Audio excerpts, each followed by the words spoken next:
हिमांशु का सवाल है कि अगर कोई हमारे साथ दुर्व्यवहार कर रहा है और मैं उसको एक समुचित जवाब न दूं, तो काफ़ी संभव है कि वो मेरे साथ और भी ज़्यादा दुर्व्यवहार करेगा, उसका हौसला बढ़ जाएगा और मेरे लिए वो और मुसीबत खड़ी करे। हिमांशु, चेतना का ये अर्थ बिल्कुल भी नहीं है कि तुमको कोई एक काम करना है। ये ध्यान से समझ लेना। ये मशीन होने का लक्षण है कि अगर इनपुट x है तो आउटपुट y होगा। ये काम मशीन करती है। ये तुम्हारे मशीन होने का लक्षण है कि अगर x इनपुट है तो आउटपुट y होगा ही होगा, कुछ और बदल नहीं सकता इसको। For a given combination of inputs such will be the output. तो अगर तुमने ये चालू कर दिया कि जब भी कोई आके मुझसे दुर्व्यवहार करता है तो मैं उसको पलट करके एक झापड़ लगाता हूं, तो तुम क्या हो? मशीन। पर फिर कोई आया और उसने तुम्हें कुछ सिखाया और तुमने कहा नहीं, वो ठीक नहीं था, तो अब मैं दूसरा काम करूंगा। जब भी कोई आता है और मुझसे दुर्व्यवहार करेगा तो मैं उसे अपना दूसरा गाल भी दिखा दूंगा। तो अभी भी तुम क्या हो? क्योंकि अभी भी एक इनपुट पर तुम एक प्रेडिक्टेबल आउटपुट ही दे रहे हो। ये बात बहुत गौर की है, इसको समझना। समझदार होने का अर्थ है पूरे तरीके से अनप्रेडिक्टेबल हो जाना। तुम एक मशीन को प्रिडिक्ट कर सकते हो, ठीक ठीक अनुमान लगा सकते हो कि अब ये क्या करेगी।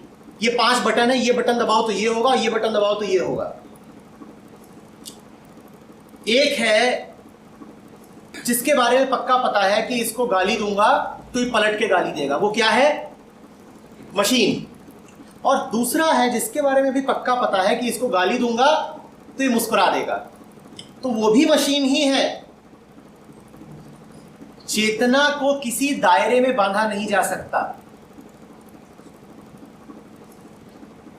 पहली हिंसक मशीन है और दूसरी मान लो गांधीवादी मशीन है, पर है दोनों मशीन ही। चेतना किसी इनपुट आउटपुट नियम को फॉलो नहीं करती। आचरण में विश्वास ही नहीं है चेतना का कि अगर ऐसा हो तो ऐसा करो। ये आचरण की बात है, बिहेवियर की। चेतना तो अंतस की बात है, बहुत गहरी। कुछ कहा नहीं जा सकता कि क्या होना चाहिए, किस स्थिति में क्या होना चाहिए। स्थिति आई, मान लो गाली आई, और ठीक उसी स्थिति में सब कुछ जानते हुए एक सहज रिस्पॉन्स निकलता है।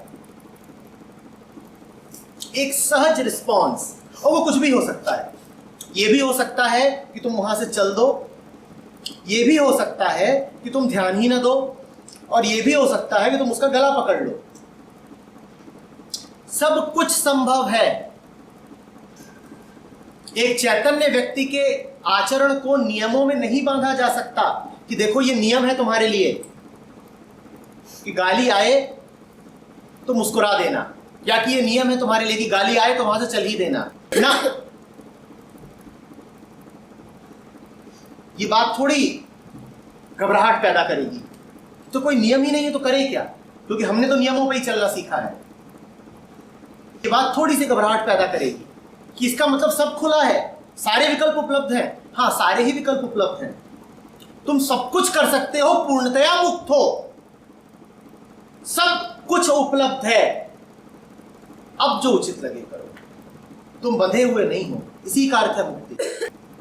तूने गाली दी, मेरे पास ये विकल्प भी है कि मैं तुझे गले लगा लूं, तो मेरे पास ये विकल्प भी है कि उठाऊं चप्पल और 2 मारूं। सब उपलब्ध है, मैं बंधा हुआ नहीं हूं। कोई नियम मेरे आचरण को रोक नहीं रहा, बांध नहीं रहा।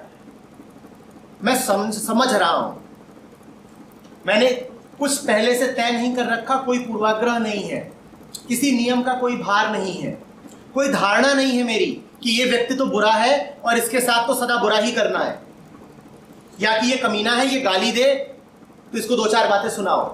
कुछ ऐसा तय नहीं कर रखा, कोई ऐसा अनुशासन नहीं है मेरे मन में। सब कुछ उपलब्ध है, सारे विकल्प। और अब जो उचित लगेगा, ठीक ठीक ध्यान में, मैं ध्यान से देख रहा हूं कि क्या हो रहा है। और उस ध्यान के फलस्वरूप मेरा एक रिस्पॉन्स निकलेगा, मेरा एक रिस्पॉन्स निकलेगा। और वही उचित होता है।